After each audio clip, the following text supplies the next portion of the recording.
ለኢንትራንስ የቀረን ጊዜ እጅግ በጣም ትንሽ ነው።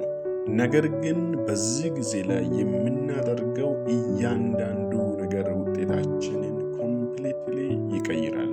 እኔም ለእናንተ የሚጠቅማችሁን የቀረውን ታይም እንዴት መጠቀም እንደምትችሉ፣ በፈተና ክፍል ውስጥ ምን ማድረግ እንዳለባችሁ፣ እንዲሁም ከፈተና በኋላ ምን እንደምታደርጉ ስቴፕ ባይ ስቴፕ ኮምፕሊትሊ ውጤታችሁን የሚቀይር ምርጥ ቪዲዮ ይዤላችሁ መጥቻለሁ። ስለዚህ ከናንተ የሚጠበቀው ቪዲዮውን እስከ መጨረሻ ተመልከቱ። ከዛ ያገኛችሁት ነገር እጅግ በጣም ውጤታችሁን ይቀይራል። ሰላም፣ እንዴት ናችሁ? በጸጋው ነኝ። ለእናንተ የሚጠቅማችሁን ኢንፎርሜሽን በዚህ ቻናል ላይ ሼር ስለሚያደርግ ቻናሌን ሰብስክራይብ አድርጋችሁ አበረታቱኝ። እንዲሁም ይህ ቪዲዮ ለብዙ ተማሪዎች ስለሚጠቅም ሼር አድርጉላቸው። እንዲሁም ላይክ በማድረግ ጀምሮ ሳላንዛዛባችሁ በቀጥታ ወደ ቪዲዮ እስከ መጨረሻው ቆዩ። መልካም ቆይታ። ሰላም፣ እንዴት ናችሁ? እንዴት አመሻችሁ? ሳምንታችሁ ቆንጆ እንደሆነ ተስፋ አድርጋለሁ። ይሄ አሁን የምልክላችሁ መልእክት ለ12ኛ ክፍል ተማሪዎች በሙሉ ኢንትራንስ ለምትወስዱ ተማሪዎች በሙሉ ነው። ስለ ኤግዛም ሳይኮሎጂ ወይም ፈተና ክፍል ውስጥ ስለሚኖራችሁ ስነ ልቦና ነው የማወራው። ይህንን ድምፅ ለምታውቁት የ12ኛ ክፍል ተማሪ በሙሉ ሼር አድርጉለት።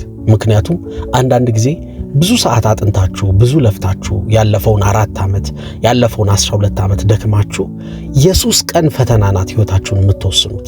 ከዛ ደግሞ ከ3 ቀኗ ውስጥ ደግሞ እዛ ፈተና ክፍል ውስጥ ሆናችሁ የሚኖራችሁ ዲሲዥን፣ የሚኖራችሁ ማይንድሴት፣ የሚኖራችሁ ስነ ልቦና የፈተና ውጤታችሁን ይወስኗል። አንዳንዶቻችሁ ተናዳችሁ፣ አዝናችሁ፣ ከቤተሰብ ጋር ተጣልታችሁ፣ በቂ እንቅልፍ ሳትተኙ ከገባችሁ ፈተና ክፍል ስሜታችሁ ስለሚረበሽ ቀላሉ ጥያቄ እንኳን ግራ ያጋባችኋል። መሳት ትጀምራላችሁ። ከባዱ ታይም ይወስድባችኋል። በዚህ ምክንያት የምታውቁትን ሁሉ በትክክል ሳትሰሩ ትወጣላችሁ፣ ትወድቃላችሁ። በዚህ ምክንያት ህይወታችሁን ሊቀይር የሚችል ነገር ታበላሻላችሁ። ተግባባን? ከመቶ 70-80 ማምጣት የሚችል ተማሪ ስሜቱ ካልተረጋጋ፣ ብስጭት ውስጥ ሆኖ ኢሞሽናል ሆኖ የሚሰራ ከሆነ 40 ላይ ያመጣ ይችላል። ተግባብተናል? ሊኖራችሁ የሚገባውን ማይንድ ሴት ታይም ማኔጅመንት ነው ማወራችሁ። መጀመሪያ አሁን ማወራው ከፈተና በፊት ሊኖራችሁ ስለሚገባ ዝግጅት ነው።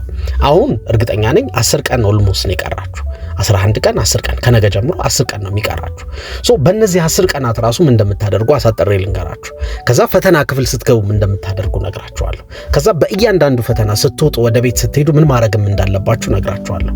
የሚሆነው ምንድነው? አሁን ይህንን 10 ቀን በተቻላችሁ አቅም ኖት ሾርት ኖቶችን አየት ለማድረግ ሞክሩ። በተለይ ረሳዋለሁ ብላችሁ የምታስቧቸውን ትምህርቶች አየት አድርጓቸው። ጥያቄ በአይናችሁ አየት እያደረጋችሁ ከነመልሱ እዩዋቸው። ፈተና ከፈለጋችሁ የሆነ 1-2 ፈተና ምናምን ተፈተኑ። እርግጠኛ ሆኜ የምነግራችሁ መቼ የሚችን 10 ቀን ሙሉ ጊዜያችሁን ስለ ፈተና ስለ ኤግዛም በማሰብ ነው ማሳለፍ ያለባችሁ እንጂ መዘናጋትም የለባችሁ። ግን መጨናነቅም የለባችሁ። በቃ የምችለውን አደርጋለሁ። እዚህ ጋር አንድ ዲስክሌመር ላስቀምጥ ሙሉ ነገሩን ከማውራቴ በፊት። የኢንትራንስ ፈተና 12ኛ ክፍል ፈተና ህይወታችሁን የሚወስን ፈተና አይደለም። እሺ ማለት ወድቃችሁ ህይወታችሁን ልትቀይሩ ትችላላችሁ። የቤተሰባችሁን ህይወት ለአገር ልትተርፉ ትችላላችሁ። ባይ ዘ ዌይ ዓለምን የቀየሩ ሰዎች የግድ 12 ያለፉ ዩኒቨርሲቲ የገቡ ማስተርስ የደረደሩ ምናምን አይደሉም ሞስት ኦፍ ዘ ታይም። እሺ ግን ይሄ የሚጠቅማችሁ ምንድነው? ነገ የሥራ ዓለምም ላይ ሲሪየስ እንድትሆኑ ያደርጋችኋል። እጃችሁ ላይ ላለው ስትታመኑ ፈጣሪ በትልቁም ይሾማችኋል፣ በትንሹ ስትታመኑ። ለትምህርት እንዲከለፋ ነገ ለሥራ ለህይወት ደግሞ በደንብ ስለምትለፋ ውጤታማ ትሆናለህ። አገርህን ትቀይራለህ፣ ቤተሰብን ትቀይራለህ፣ ለራስህ ለሁሉም ትተርፋለህ። that's why ሲሪየስሊ ውሰዱት ፈተናውን። ግን የህይወት መጨረሻ አይደለም። ብትወድቁ ምንም አይደለም። ይሄንን አስቡ መጀመሪያ። በቃ ማክሲመም እኮ መውደቅ ነው አይደል? ምን ሞት አይደለም የሚፈረድባችሁ። አሁን ወድቀሃልና ከኢንትራንስ ስቅላት ምናምን የሚባል ነገር የለም። በቃ ማክሲመም መውደቅ ነው። ወደክ በቃ እና ምን ይፈጠር? ይሄን ተቀበሉት መጀመሪያ። ብወድቅ ነው ማክሲመም። ልክ ይሄንን ስታስቡ መጨነቅ ታቆማላችሁ። እንዴ ማክሲመም እኮ መውደቅ ከሆነ ምንድነው መውደቅ? መገደል አይደለ? ቀጣይ ዓመት ከፈለክ ደግመህ ትፈተናለህ። ከፈለክ ሌላ የምትፈልገውን ነገር ትማራለህ፣ ትሰራለህ። አለቀ። ተግባብተናል? አቅልላችሁ እዩት። መጨነቅ የለባችሁ። ብታልፍ ግን የሚሰማህን አስበው። ደግሞ ቤተሰብ የሚሰማውን ደስታ፣ አንተ የምትደርስበትን ምናምን ቀጣይ ዓመት የሚኖርህን የዩኒቨርሲቲ ቆይታ ዩኒቨርሲቲ ገብተህ እየተማርክ ስትሰራ ምናምን አስበው። ሶ ሲሪየስሊ ትለፋለህ ግን ትጨነቃለህ ማለት አይደለም። ታስዋ ይሄን ዲስክሌመር የምነግራችሁ በቃ እንዳትጨናነቁ ነው። የህይወት መጨረሻ አይደለም። በቃ አንድ ምዕራፍ ነው። ይህን ምዕራፍ ካለፋችሁ አላለፋችሁ፣ ካላለፋችሁ ችግር የለውም። ሶ ግን ሳትጨነቁ ሲሪየስ የሆነ ልፋት ልፉ። ሶ ከፈተና በፊት እንዳልኳችሁ በእነዚህ 10 ቀናት ጥያቄ ማየት አለባችሁ። አየት አድርጉ። ኤክስ የገባባችሁን ፓርቶች በተለይ ደግሞ በኖት መልኩ መከለስ ትችላላችሁ። ጥያቄውን ደጋግማችሁ ስሩት። በተለይ እነዚህ ፈተናዎች የኢንትራንስ ፈተናዎች ያለፉትን 4 ዓመታት 2-3 ዙር ብትደግሟቸውም ችግር የለውም። እሺ የ2018 17ን ያለፈውን ዓመት ኦልሞስት ተመሳሳይ ነው ከናንተ ጋር። የ2016ን የፊቸር ኤክስ አባል ከሆናችሁ ደግሞ ኦሬዲ ጥያቄዎቹን የኦልድ ካሪኩለምን አውጥተንላችሁ ስለሆነ ያሉት 16ን 15ን 14 ተፈተኗቸው፣ ይጠቅሟቸዋል ሪሰንት ስለሆኑ። ከዛ ሞዴሎችን ስሩ።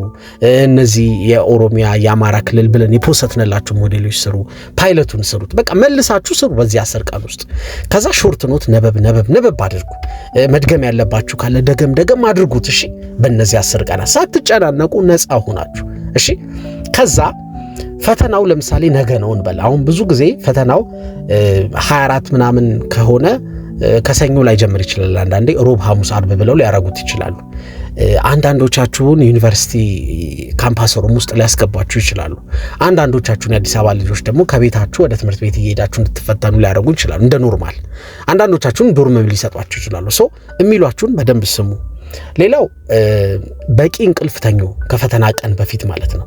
ሳትጨናነቁ በቃ ጸልያችሁ እረፍት አድርጋችሁ ተኝታችሁ ጧት ጥሩ የእንቅልፍ ጊዜ ያሳልፋችሁ በጠዋት ተነሱ፣ ቁርስ ብሉ፣ ሳታረፍዱ በጊዜ ትምህርት ቤት ሄዱ። ትምህርት ቤት ስትሄዱ ከጓደኞቻችሁ ጋር ብዙ ስለ ትምህርት አታወሩ። ማለት ሊያስተሽኗችሁ ይችላሉ። ይህን ፎርሙላ አስታወስከው፣ ይህን ፎርሙላ ሸምድደዋል ምናምን ይሏችኋል። እና አንተ ከረሳኸው ያንን ፎርሙላ የማታውቀው ከሆነ በቃ ሙሉ ፈተና ይጭበረበርብሃል። በቃ ሶ ብዙ ስለ ትምህርት አታወሩ። በቃ ወደ ትምህርት ቤት ስትሄዱ፣ ወደ ፈተና ክፍል ስትሄዱ እሺ። ለምን በቃ ኮንፊደንሳችሁን ሊያሳጣችሁ ይችላሉ። ሶ ምን ታረጋላችሁ? ጸጥ ለጥ ብላችሁ ቁርሳችሁን በልታችሁ ወደ ትምህርት ቤታችሁ ትሄዳላችሁ። በጊዜ ይደረሱ። ከዛ ፈተና ክፍል ትገባላችሁ አይደል? ፈተና ክፍል ስትገቡ መምህሩ የሚላችሁን በሙሉ አድርጉ።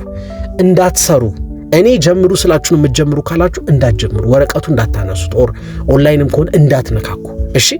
ጀምሩ ሲል መጀመሪያ ስማችሁን የሚሞላውን ፎርሙን በደንብ ሙሉ። አንዳንድ ተማሪ ምርጥ ውጤት ያመጣል፣ ከዛ ግን ስሙን አልጻፈበት ትክክል ትምህርት ቤቱን አድሚሽን ነምበሩን ስላልሞላ በዚች ምክንያት ውጤትህ የለም ይባላል። ከዛ መጥቶ እዚህ አዲስ አበባ 4 ኪሎ ጋር የትምህርት ፈተና ምዘናዎች ኤጀንሲ መጥቶ ያለቅሳል። በቃ ፈተና ይጠፍቷል ምናምን ብሎ፣ ግን የራሱ ጥፋት ነው። ይሄኔ አድሚሽን ነምበር አሳስቶ ሞልቶ ይሄ አድሚሽን ቁጥር ራሱ ሙሉ ስንላችሁ የነበረው እንድትለማመዱ ነው። እኛ የእናንተን አድሚሽን ፈልገን አይደለም። ግን ፈተና ክፍል ሸምድዳችሁት ግቡ። ያዙ፣ የሚያዝ አለ አድሚሽን ወረቀት፣ እሱንም ይዛችሁ ግቡ እና ስትሞሉ ፎርም ተጠንቅቃችሁ ሙሉ። ስፔሊንግ ስማችሁን አታሳስቱ። የአያት ስም የአባት አታሳስቱ እሺ። የትምህርት ቤታችሁን ስም ይሄ ቁጥር አድሚሽን ነምበር ያልኩ እንዳታሳስቱ። በቃ በዚች ምክንያት ውጤትህ የለም ይባላል። ዜሮ ይሞላልሃል። ማትስ ፊዚክስ ዜሮ ትባላለህ። ለምን? አንተ ስትደናበር አልጻፍክም ፎርሙን ጥያቄ ቀጥታ ለመስራት ብለህ ሶ ያንን ሞልተህ ምናምን ጀምር። እና ሁልጊዜ ፈተና ክፍል ገብታችሁ ወረቀቱ እስኪሰጣችሁ ወይ ጀምሩ እስክትባሉ ከቻላችሁ 2 ነገር አድርጉ። አንደኛ ጸሎት አድርጉ። በቃ በሃይማኖታችሁ ሙስሊምም ከሆናችሁ ክርስቲያንም ከሆናችሁ ብቻ በኤኒ ሃይማኖት ሾርት አጭር ጸሎት አድርጉ እንድትረጋጉ መንፈሳችሁ ስክን እንዲል። ከዛ የትንፋሽ ኤክሰርሳይዝ አድርጉ። የትንፋሽ ኤክሰርሳይዝ ማለት 3 ጊዜ 1 2 3 እየቆጠራችሁ 1 2 3 ብላችሁ አየር ማስወጣት፣ 1 2 3 ሉና አየር ወደ ውስጥ ማስገባት ማስገባት እያረጋችሁ 3 ጊዜ ታስወጣላችሁ፣ 3 ጊዜ ታስገባላችሁ። እውነቴን ነው የምነግራችሁ። ከምን ጊዜውም በላይ ትረጋጋላችሁ። ባይ ዘ ወይ ከጸሎቱ በኋላ ይህን ካደረጋችሁ ክሊር ይሆናል። ሚሞሪያችሁ ራሱ ይታደሳል። ላይክ ልትረሱ የነበሩት ኢንፎርሜሽኖች አንዳንዶቹ ይመጡላችኋል። ኮንፊደንሳችሁ ቢውልድ አፕ ያደርጋል። ባይ ዘ ወይ የሜዲቴሽን ወይ ምንጭ ሾርት የትንፋሽ ኤክሰርሳይዝ በጣም ኢምፓክትፉል ናት። እውነቴን ነው የምነግራችሁ። እኔ ቴንሽን ሲይዘኝ በፊት ትልልቅ ፕሬዘንቴሽን ሲኖርብኝ ኃይለኛ ፈተና በመፈተንበት ሰዓት ካምፓስ አሁን እንኳን ነው የምላችሁ ምርጥ ቪዲዮ ልሰራ ስል ከመቅረጼ በፊት የትንፋሽ ኤክሰርሳይዝ አደርጋለሁ። ከዛ በቃ ሐሳቡ በሙሉ ይመጣልኛል። ማወራው ነገር በሙሉ ቢውልድ አፕ ያደርጋል። እናንተም ይሄ ሁለት ነገር እንዳትረሱ፣ መጸለይና የትንፋሽ ኤክሰርሳይዝ። ከዛ ፈተናውን ስትጀምሩት የመጀመሪያውን ጥያቄ ስታዩት ቀላል ከሆነ ስሩት። መጀመሪያ ግን ማድረግ ያለባችሁ ጥያቄ ከመፍለጣችሁ በፊት ማትስ ይሆናል፣ ኬሚስትሪ ይሆናል፣ ጂኦግራፊ ይሆናል፣ ኤኒ ትምህርት ቲዮሪም ይሆናል፣ እንግሊሽ፣ ኤስኤቲ ምናምን፣ መጀመሪያ ማድረግ ያለባችሁ ጥያቄውን ለማየት ሞክሩ። በወረቀት የምትፈተኑ ልጆች ገለጥ እያደረጋችሁ እዩት። ጥያቄውን ምን አይነት ጥያቄዎች ነው ያወጡት፣ ስንት ጥያቄ ነው ምናምን የሚለውን እዩት። የትኛው ጥያቄ ነው ከበድ ያለ አለ ምናምን። ይሄ ገረፍ የለም 2 ደቂቃ 3 ደቂቃ ባይዚ አይጎዳችሁም። እሺ በኦንላይንም ከሆነ ዝቅ እያደረጋችሁ በማውዙ እስከ መጨረሻው ድረስ የፈተናውን ብዛት ጥያቄዎቹን እያቸው። ምን ያህል ከባድ ጥያቄ አለ፣ ከምን ቻፕተር ብዙ ጥያቄ ወጣ ምናምን የሚለውን እዩት። ለምንድን ነው ይህን የምታደርጉት መሰላችሁ? ከቃኛችሁት በኋላ ልክ ከአንደኛ ጥያቄ መስራት ስትጀምሩ ቢከብዳችሁ እንኳን ወይ በኋላ እኮ ቀላል ጥያቄዎች አሉ አይቻለሁ፣ ብዙ ማቃቸው ነገሮች አሉ የሚል ኮንፊደንስ ይሰማችኋል። ሁለተኛው ስቴፕ ምንድነው? ከመስራታችሁ በፊት መገረብ በቃ ለ2 ደቂቃ ለ3 ደቂቃ ዝቅ እያደረጋችሁ ማየት ከየትኛው ቻፕተር ነው። ከዛ በተመስጦ ከአንደኛ ጀምሮ መስራት ትጀምራላችሁ። አሁን ይውላችሁ ስትሰሩ ከአንደኛ ጀምሮ ቀላል ካልሆነ አንደኛውን እለፉት።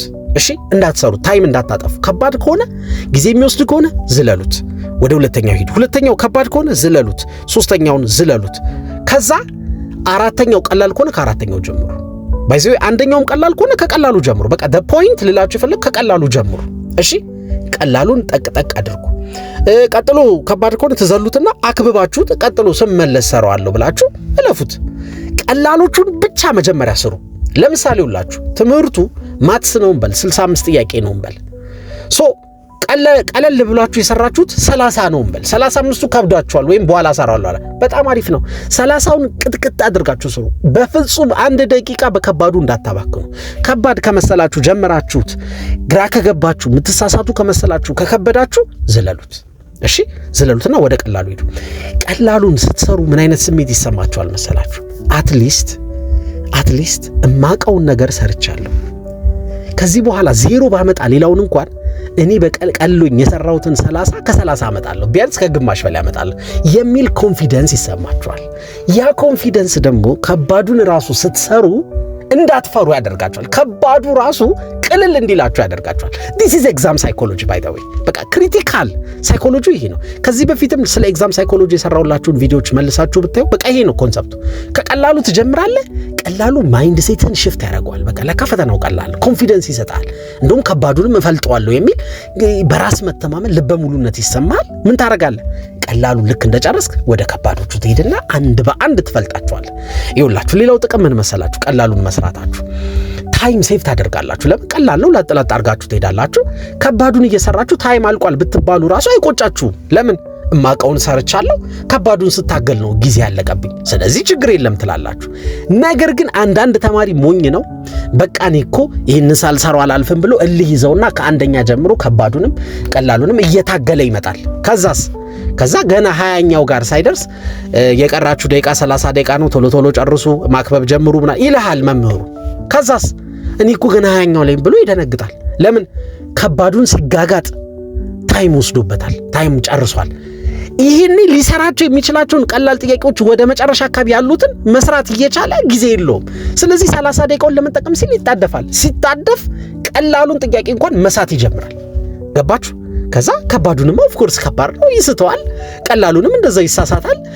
አንድ ኔጌቲቭ በማድረግ ኦር የሆነ ነገር በ0 ፖይንት ምናምን ሰምቲንግ ሲምፕል የሆነ ኤረር ይሰራል ማለት ነው። ከዛ ሲወጣ ቀላል ነው ፈተናው፣ ሲያዩ ይቆጨዋል። ወይኔ ተረጋግቼ ብሰራ ኖሮ ይላል። ተግባባን? ስትወጡ እንዳይቆጫችሁ ነው ይሄን ምነግራችሁ። ይሄኔ 80 ያማመጣው ነው 90 ያማመጣው ፈተና ነው 40 ያመጣውት እንዳትሉ ነው ይሄን ምነግራችሁ። ቀላሉን ቀድማችሁ ስሩ። ከዛ በኋላ ወደ ከባዱ ትሄዳላችሁ። ሌላው ጥያቄ ስትሰሩ እስከ መጨረሻው ጥያቄውን አንብቡት እባካችሁ፣ አትቸኩሉ። እሺ ወይ እቺ ጥያቄ አጋታለሁ እኮ ቀላል ናት ብለህ እንዳታልፍ።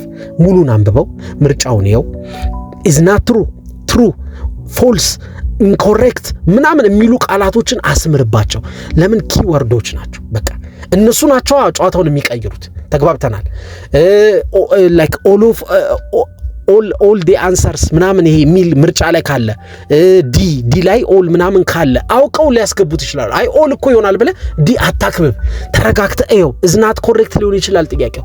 አንተ ግን ሁሉም ኮሬክት ያለ መስሎ ዲ ልታከብ ትችላለህ። እንደዚህ አይነት ስህተት እንዳትሰሩ። በቃ በተለይ የቲዮሪ ትምህርቶች የምትሸወዱት ፎልስ፣ እዝናት ትሩ፣ ናት ኮሬክት ምናምን በሚሉ ቃላት ነው። እነሱን አስምሩ። ጥያቄ እስከ መጨረሻው አንብቡ። ሂስትሪ ላይ ባዮሎጂ ላይ ምናምን ጥያቄ ማንበብ ራሱ ቫልዩ አለው። ባይ ዘ ዌይ በቃ እነ ማትስ ምናምን ፈለጣ ስለሆነ ችግር የለም። እነዚህ ሲሪየስ ትምህርቶች ላይ ግን በደንብ እሺ። ሌላ ፓሴጅ ስትሰሩ እንግሊሽ ላይ ታይም የሚገለሱ ነው። ፓሴጅ መጨረሻ ስሩ፣ ቀድማችሁ እንዳትሰሩ እሺ። ፓሴጅ ሲታገል ታይም የሚወስድ ተማሪ ሞኝ ነው። ለምን? ብዙ በቀላሉ ሊሰራ የሚችለውን የግራመር ጥያቄ ታይም በማጥፋቱ ምክንያት ሊስት ይችላል። ሶ ቀድማችሁ እንግሊሽ ላይ ቀለል የሚላችሁን ቀጥቅጡ። ከዛ ልክ መጨረሻ ላይ ፓሴጅ ጋር ተረጋግታችሁ እያነበባችሁ መልሱን እያነጻጸራችሁ ትሰራላችሁ። ኤስኤቲም ላይ እንደዛው። ኤስኤቲ ይውላችሁ እንግሊሹ ብዙ ጊዜ ብዙ ተማሪዎች ኤክስ የሚገባባቸው እንግሊሹ ነው። ማትሱን እንዳትሳሳቱ፣ ማትሱን ድፈኑት እሺ። ኤስኤቲ ማትሱ ይደፈናል። ጥሩ ውጤት ማምጣት ከፈለጋችሁ ማትሱን ቀጥቅጡ። እንግሊሹን ግን ላይክ ታይም ሴቭ ማድረግ ይሆናችኋል። ተግባብተናል። ስለዚህ እንደዛ አድርጋችሁ ተፈተኑ። ከፈተና ክፍል ስትወጡ ማለት ነው ይውላችሁ ከተማሪ ጋር አታውሩ። ወይ ይሄኛው መልሱ ምን አልከው በእናት በጣም ቀላል ፈተና ምናምን ሳይኮሎጂያችሁን ይጫወቱበታል። እናንተ ከብዷችሁ ይሆናል ሊወጣችሁት ምናምን፣ እነሱ ቀላል አንተ ውሃ እኮ ነው ይሄኛው ግራፉን ምን አልከው ይሄ ምን አልከው ምናምን ከተባባልክ ይኸውልህ የምትጎዳው ራስን ብቻ አይደለም፣ ቀጣይ ፈተና ላይም ስትገባ ትረበሻለህ።